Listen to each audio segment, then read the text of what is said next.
My untold story today is about the chicken salesman who wouldn't quit. You've probably seen his face: white hair, black string tie, immaculate white suit, and that slow, knowing smile that says, "Yes, it's finger-licking good."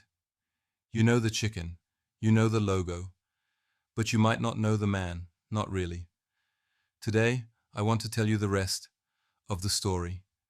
He was born in 1890 in a little four-room house in Indiana. Harland was his name, Harland David Sanders. His father died when he was just 6. His mother worked day and night just to keep food on the table. And little Harland? Well, he cooked. He had to. By the age of 10, he could fry a pretty decent chicken. He dropped out of school in 7th grade. Too many mouths to feed.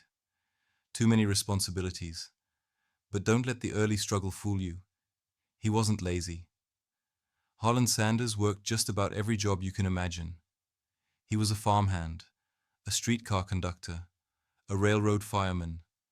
He tried his hand at law, insurance, ferry boats, salesmanship, and failed at nearly every single one. Now fast forward a few decades. He's in his 40s, running a service station in Corbin, Kentucky. That's when he got an idea. Maybe customers filling their tanks would appreciate something hot and tasty on the side.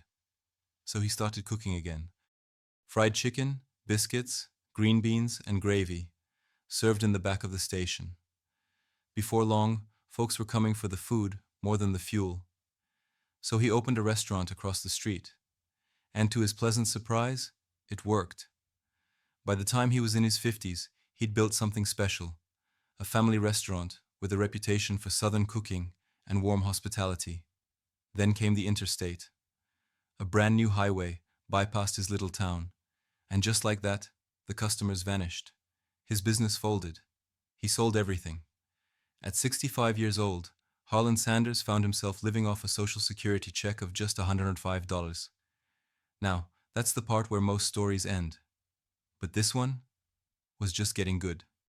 You see, Harland had one thing left: his recipe, 11 herbs and spices, a pressure cooker, and the conviction that his chicken was something the world needed. So he packed his car and hit the road.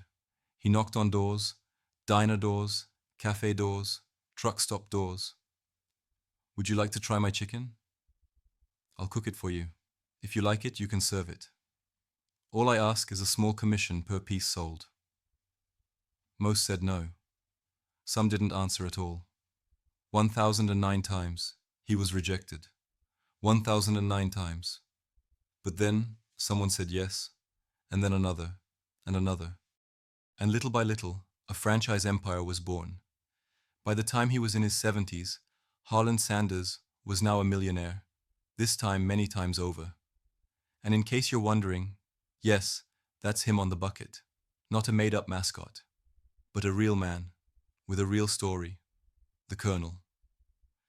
So the next time you pass a KFC, I want you to remember, that chicken didn't come from some boardroom brainstorm or Silicon Valley startup. It came from the trunk of a car, from a man in his 60s, wearing a white suit, sleeping in his back seat, a man who heard no more times than most of us could bear, and still believed in what he had. Harland Sanders didn't make it big until most people would have stopped trying. And that is the story of the chicken man who finally changed the world.